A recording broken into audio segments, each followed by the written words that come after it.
여러분, 기계는 그 안에 들어있는 부품 중에 무언가가 하나가 빠지거나 고장이 나면 작동을 하지 않죠.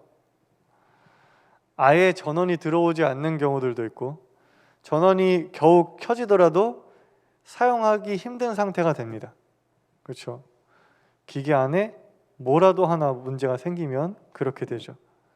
그래서 나머지 부분은 다 멀쩡한데 거기 하나가 이상해져서 그 기계 전체를 폐기하는 경우도 있습니다. 그리고 만약에 이제 완성품을 만들었는데, 기계를 만들었는데 그 후에라도 뭔가 빠질 수 있는 것들이 빠져도 되는 부분이 발견되면 제조사는 그것을 바로 빼버리죠.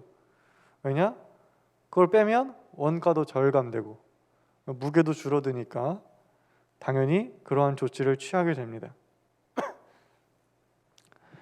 기계는 그렇게 필요에 의해 만들어지고 필요한 것만 넣어서 만들어요. 그런데 하나님이 만드신 이 세상을 보면 세상이 그렇지가 않습니다. 만약 제가 이 세상에서 없어진다고 한들 달라지는 게 있을까요? 세상은 아무 문제 없이 잘 돌아갈 겁니다. 물론 한 종 자체가 멸종하는 것은 세상에 영향을 미치는 일일 수 있겠으나, 마치 기계의 한 부품처럼 한 개체 또는 한 생명이 죽거나 사라진다고 해서 세상이 작동하지 않는 일은 없습니다. 더욱이 작고 약한 존재들은 사라졌는지도 모르는 경우가 많죠.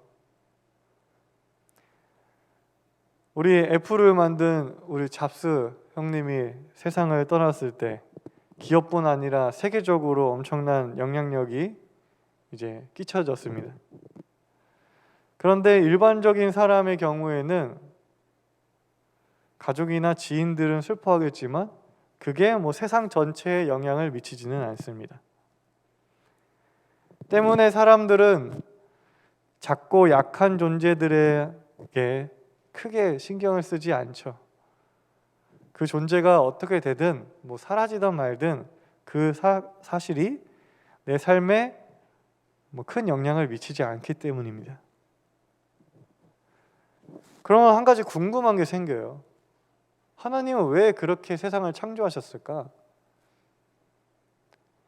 하나님은 왜 이 세상을 기계처럼 뭔가 하나 빠지면은 아예 세상 전체가 돌아가지 않게끔 창조하지 않고 왜 지금의 모습대로 창조하셨을까요?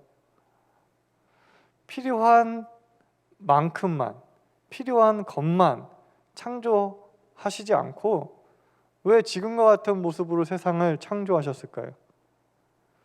이렇게 많은 꽃들, 동물들, 새들, 물고기들, 이렇게 다양한 생명들이 살게끔 왜 이 세상을 창조하셨을까요? 물론 우리는 하나님이 아니니까 정확한 이유를 알 수는 없습니다. 과학이 설명해 줄까요, 그거를? 과학은 이 지구에 왜 어떤 과정으로, 어떤 원인으로 이렇게 다양한 생명들이 존재하게 되는지는 설명해 주지만 그 이유를 대답할 수는 없습니다. 대답할 수 있다면 그저 우연이다, 몇 분의 몇의 확률이다 라고 정도로만 대답할 수 있겠죠. 우리는 이유를 알 수가 없어요. 근데 우리가 알 수 있는 것 하나는, 그리고 우리가 믿고 있는 것 하나는 하나님이 이 세상을 창조하셨다는 겁니다. 하나님의 지금의 모습, 이렇게 다양한 생명들이 존재하는 지금의 모습을 하나님께서 창조하셨고 하나님께서 이 모습을 굉장히 마음에 들어 하셨습니다. 우리는 그것을 성경을 통해서 알고 있어요. 필요하던 필요하지 않던 다양한 생명들이 어울려 사는 이 세상이 하나님이 보시기에 참 좋은 모습이었습니다. 그 모습, 그 아름다움이 바로 우리가 추구해야 할 아름다움입니다. 하나님이 이 세상을 창조하셨다고 믿는다면, 여러분들이 그걸 믿는다면 우리는 하나님이 추구한 아름다움을 추구해야 하고 그 아름다움을 지켜나가야 합니다. 창조한 분이 좋다고 여긴 그 상태가 가장 완벽한 상태인 거죠. 우리는 그 상태를 추구해야 되고 그 상태를 유지해야 합니다. 그런데 우리는 하나님이 추구하시는, 하나님이 만들어 놓으신 그 아름다움을 점점 잃어가고 있어요. 우리는 세상과 생명들을 하나님의 눈으로, 창조자의 눈으로 바라보고 있지 않습니다. 창조자의 눈으로, 창조주의 눈으로 바라보지 않고 기계적인 눈으로, 기계적인 사고방식으로 세상과 생명을 바라보고 있죠. 우리는 세상과 생명을 필요의 눈, 쓸모의 눈으로 판단합니다. 그렇게 바라봐요. 상대가 나한테 얼마나 쓸모 있는 사람인지, 상대가 나한테 얼마나 도움이 될 만한 사람인지, 나한테 얼마나 중요한 사람인지를 판단하고 평가합니다. 그게 계속해서 시간이 지나서 오랫동안 어떤 사람을 그리고 어떤 사물을 그렇게 바라보다 보면 자기 자신도 이제 그렇게 바라보게 돼요. 자신 스스로도 내가 얼마나 쓸모 있을까? 내가 얼마나 중요한 사람이지? 라는 눈으로 자신을 판단하고 평가합니다. 나라고 하는 존재가 얼마나 사랑스러운가? 나라고 하는 존재가 얼마나 고유한가를 생각하지 않고 난 얼마나 쓸모 있는 인간일까? 난 얼마나 중요한 인간일까? 라는 생각으로 자기 자신을 판단하고 평가하죠. 다양한 존재가 있다는 것, 그리고 살아있다는 것 자체가 아름다운 거예요. 근데 그 아름다움을 잃어버리고 우리는 서로가 서로에게 쓸모를 묻고 있습니다. 너는, 쟤는, 그리고 나는 얼마나 쓸모 있는 존재인가? 얼마나 필요한 존재인가? 서로가 서로를 평가하고 있습니다. 그로 인해서 세상이 병들어가고 있어요. 하나님의 아름다움을 추구하지 않고 그냥 기계마냥 필요한 것만을, 없으면 안 되는 것만을 남겨두려 하는 세상이 되어가고 있습니다. 필요 없는 건 버리고 꼭 있어야 되는 것만 있으면 된다고 생각하는 세상이에요. 왜냐? 그렇게 하면 원가가 절감되고 중량이 줄어드는 효율과 가성비를 추구할 수 있기 때문입니다. 즉, 효율과 가성비가 전부가 되어가고 있는 세상입니다. 그런데 하나님은 세상을, 그리고 생명을, 그리고 여러분을 그런 쓸모의 눈으로 바라보지 않으십니다. 하나님은 이 세상을, 그리고 생명을, 그리고 여러분을 그저 살아있어서 예쁘고 그냥 여기 있어서 좋다고 하십니다. 그리고 그렇게 예쁘고 보기 좋은 우리들이 다양해서 그리고 조화롭게 살아가기를 원하십니다. 사실 쓸모의 눈으로 바라본다. 하나님께서 우리를 너가 얼마나 쓸모 있는 인간이냐, 쓸모 있는 존재로 바라보신다고 한다면 하나님께 쓸모 있는 것이 무엇이 있을까요? 모든 것이 없어도 되지 않을까요? 사실 하나님이 이 세상을 그리고 우리를 쓸모의 눈으로 바라본다면, 얼마나 쓸모 있는 존재인가로 평가한다면 하나님한테 쓸모 있는 게 뭐가 있을까요? 없어도 다 그만인 것들일 뿐입니다. 하나님의 성품이 잘 드러나는 말씀이 있어요. 제가 개인적으로 좋아하는 성경구절 중 하나인데 이사야 41장 1절의 말씀입니다. 우리 한번 찾아볼까요? 이사야 42장 1절 말씀. 이사야 42장 1절 말씀. 우리 화면에 나오지 않으니까 여러분들 직접 한번 찾아보시기 바랍니다. 이사야 42장 1절 말씀인데 우리 함께 읽어보도록 하겠습니다. 시작. 그는 상한 갈대를 꺾지 않으며 꺼져가는 등불을 끄지 않으며 진리로 공의를 베풀 것이다. 네. 같이 읽자 그랬는데 왜 나만 읽고 있는 거지? 착각인가? 네. 다시 한번 함께 읽어볼까요? 시작. 그는 상한 갈대를 꺾지 않으며 꺼져가는 등불을 끄지 않으며 진리로 공의를 베풀 것이다. 네. 아, 야, 3절이야? 아, 네, 미안해. 아, 그래? 아, 그래서 아무도 안 읽었구나. 네. 이 말씀은 바빌론에 의해 남유다가 멸망하고 포로로 끌려갔을 때를 배경으로 하고 있습니다. 바빌론에 포로로 끌려갔을 때 이제 기록된 말씀인데, 바빌론은 강력한 군대의 힘으로 세계를 정복해서 대제국을 이룬 나라였습니다. 군사력이 어마어마했던 제국이었어요. 그런 바빌론에게 멸망당한 시점에 이사야는 지금 이와 같은 노래를 불렀습니다. 앞으로 올 야훼의 종은 상한 갈대를 꺾지 않고 꺼져가는 등불을 끄지 않는 분이라고 노래하고 있습니다. 이는 바빌론의 통치 방식과 정면으로 배치되는 방식이에요. 지금 그냥 이 노래만, 이 말씀 구절만 봐도 굉장히 멋진 말인데, 이 노래를 부른 그 상황까지를 생각하면 정말 대단한 노래구나, 정말 아름다운 노래구나라고 하는 것을 우리가 알 수 있습니다. 강력한 군대를 이루기 위해서는 가지각색의 사람들이 필요하지 않습니다.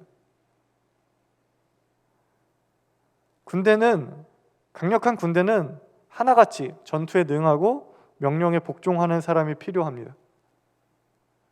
그런 사람들이 많은 군대일수록, 모두가 그런 사람이면 정말 강력한 군대이죠. 상한 갈대나 꺼져가는 등불은 필요 없어요. 꺾인 갈대는 빨리 뿌리 뽑고 꺼져가는 등불은 빨리 다른 것으로 교체해야 합니다.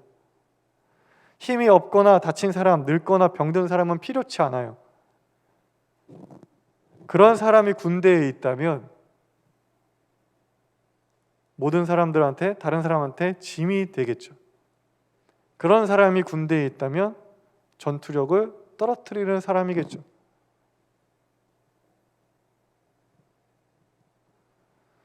허나 하나님에게는 쓸모없는 존재, 불필요한 존재란 없습니다. 갈대가 꺾여 있어도 살아있어요. 그리고 거기 있어요. 그럼 보기 좋은 거예요. 등불 빛이 희미하더라도 빛나고 있잖아요. 그럼 아름다운 것이죠. 이제 막 타오르기 시작하는 등불도 있고, 가장 밝게 빛나는 등불도 있고, 그리고 가장 밝게 빛난 후에 꺼져가는 등불도 있습니다. 그 모든 빛이 아름다운 것이죠.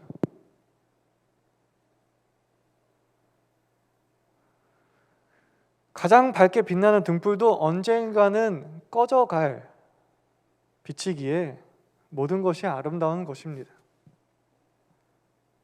때문에 하나님은 꺾인 갈대도 꺼져가는 등불도 그대로 사랑해 주시고 예쁘다 하시고 보기 좋다 하십니다. 이러한 하나님의 정신, 이러한 하나님의 시선은 십계명에서도 동일하게 드러나고 있습니다. 하나님은 우리에게 부모를 공경하라고 말씀하세요. 젊은 날을 하얗게 불태우고 서서히 꺼져가는 등불과도 같은 우리네 부모를 공경하라고 말씀하십니다. 여러분, 십계명은 첫 번째 계명부터 네 번째 계명까지는 하나님과 백성 사이에, 하나님과의 관계에 있어서 지켜져야 할 것들을 명령하십니다. 그리고 다섯 번째부터 열 번째 계명에서는요, 이웃과의 관계에서 꼭 지켜야 되는 것들을 이제 명령을 하시죠. 그 이웃과의 관계에서 지켜져야 되는 계명 중에 가장 첫 번째가 부모를 공경하라예요. 이것은 단순히 우리나라의 유교 사상처럼 그냥 효도해 이런 의미가 아닙니다. 부모님한테 잘하면 복받아 이런 어떤 공식이 아니에요. 이 계명은 하나님의 창조 섭리가 담겨 있어요. 하나님의 정신이 담겨 있습니다. 부모를 공경하라는 말은 정말로 나를 낳아주신 분을 공경하라는 말도 되지만, 그 말도 포함하고 있지만, 단순히 그것만을 의미하는 것은 아니에요.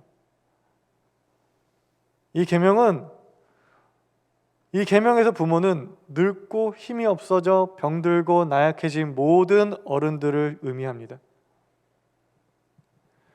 기계적인 눈, 쓸모와 필요의 눈으로 보면 짐처럼 느껴질 수 있는 모든 존재들을 가리키는 거예요. 그들을 무시하지 말라고 말씀하시는 것입니다. 그들을 쓸모와 필요의 눈으로 바라보지 말라고 말씀하시는 거예요. 생명을, 지금 거기 있는 존재를 그렇게 바라보아서는 안 된다고 말씀하시는 것입니다. 젊은 날에는 우리들의 든든한 집이 되어주니 필요한 사람이야, 중요한 사람이야 라고 여기고 말하다가 늙고 병들고 힘이 없어지면 짐처럼 여기는 기계적인 사고를 절대 금하고 있는 말씀입니다. 오늘 함께 읽은 룻기에는 부모를 공경한 룻의 이야기가 나옵니다. 우리는 룻의 태도에서도 하나님의 마음과 시선을 배울 수 있는데요. 룻의 시어머니 나오미는 남편과 두 아들을 모두 잃었습니다. 이제 그녀에게 남은 건 아들들과 결혼했던 며느리 둘만이 남겨졌습니다. 당신은 철저하게 남성 중심의 사회였기 때문에 남성 보호자가 없는 여성은 마치 주인 없는 물건처럼 모든 폭력과 위험에 노출될 수밖에 없었습니다. 그래서 나오미는 며느리들에게 자신을 떠나라라고 말합니다. 자기와 함께 있다가는 무슨 봉변을 당할지 모르는 일이었기 때문이었습니다. 여자 셋이 있다가는 무슨 일이 생길지 몰라요. 며느리들은 젊었었기에 충분히 새롭게 시작할 수 있었습니다. 그래서 나오미는 며느리들에게 간곡하게 부탁하죠. 나를 떠나라. 너네들 고향으로 돌아가라. 새 출발을 해라. 하지만 룻은 어머니 곁을 포기하지 않았습니다. 룻은 근데 오히려 반대로 생각했어요. 나마저 없다면, 나마저 어머니를 포기한다면, 나마저 없어서 어머니 홀로 계시다면 어머니는 분명 목숨을 부지할 수 없을 거야 라고 생각했습니다. 그래서 룻은 어머니 곁에 남기로 합니다. 어머니가 가는 곳에 자신도 갈 것이고 어머니가 머무는 곳에 자신도 머무를 것이다. 어머니의 나라가 자신의 나라이며 어머니의 하나님이 자신의 하나님이 될 것이라고 말합니다. 룻은 쓸모와 필요의 눈으로 어머니를 보지 않았습니다. 하물며 자신의 친어머니도 아닌데 말이죠. 어머니가 나에게 얼마나 쓸모 있는 사람인지, 얼마나 필요한 사람인지 판단하지 않았습니다. 오히려 그 반대였죠. 이 사람이 나한테 얼마나 쓸모 있는 사람인가, 이 사람이 나한테 얼마나 중요한 사람인가 라고 판단하지 않고 오히려 그 반대였어요. 내가 이 사람의 쓸모가 되어줘야 하겠다. 내가 이 사람의 필요가 되어줘야 하겠다 생각했습니다. 오늘은 어버이 주일이에요. 나를 낳아주시고 길러주신 부모님뿐만 아니라 우리들 곁에는 지금의 여러분들이 있을 수 있도록 든든한 우리의 집이 되어주신 분들이 참 많습니다. 지금의 나를 있게 한 모든 사람들, 모든 존재들은 나를 쓸모와 필요의 눈으로 바라보지 않은 사람들입니다. 아무것도 모르고 아무 힘도 없던 나에게 참 많은 사람들이 필요한 사람이 되어 주었습니다. 그 덕에 지금의 내가 있는 것이죠.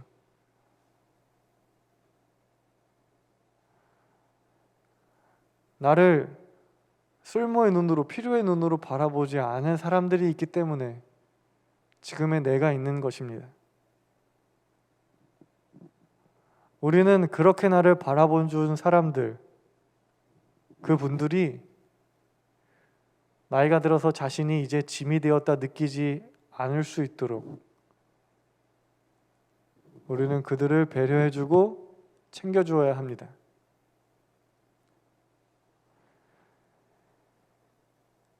기계적인 사고로 사랑과 생명을 부품처럼 대하는 태도, 자신의 필요에 따라 서로를 평가하는 이 시대에 우리는 이사야의 노래를 소리 높여 불러야 합니다. 한때 밝게 타오르던 우리들의 부모님들의 빛이 서서히 꺼져갈 때에 그것은 결코 추한 것이 아님을, 그 또한 아름다운 것임을 우리는 그들에게 알려주어야 합니다. 당신은 짐이 아니라고, 여전히 나의 집이라고, 그 모습 그대로 그냥 있으면 된다고 우리는 그들에게 말해주어야 합니다. 또한 여러분 자신도 여러분을 그렇게 바라보기를 소망합니다. 나는 쓸모 있는 사람일까? 나는 내가 속한 곳에 중요한 사람일까? 그런 생각하지 마세요. 특히 교회에서도 그런 생각을 하는 사람이 있을 수 있는데 교회에서는 더더욱 그러면 안 됩니다. 여기는 하나님의 창조 섭리가 가득한 곳이에요. 가득해야 하는 곳입니다. 교회에서만큼이라도 여러분은 그냥 있어서 예쁘고 그냥 있어서 아름다운 존재여야 합니다. 다만 여러분이 꼭 한 가지 행해야 할 것이 있다면, 누가 여러분이 필요하다고 하면, 누가 여러분에게 손을 잡아달라고 하면 얼른 쫓아가 잡아주는 사람이 되길 바랍니다. 그렇게 살면 그렇게 타인을 바라보고, 그렇게 너를 바라보고, 그렇게 꺼져가는 등불을 바라보고, 그렇게 나를 바라보면 나 자신은 건강하고 우리는 분명 아름다워질 것입니다. 하나님의 창조 섭리가, 하나님의 생명이 나와 우리 안에, 이 신세청 안에, 신세계 교회 안에 가득하기를 간절히 소망합니다. 우리 함께 이 말씀 붙들고 기도하도록 하겠습니다. 하나님,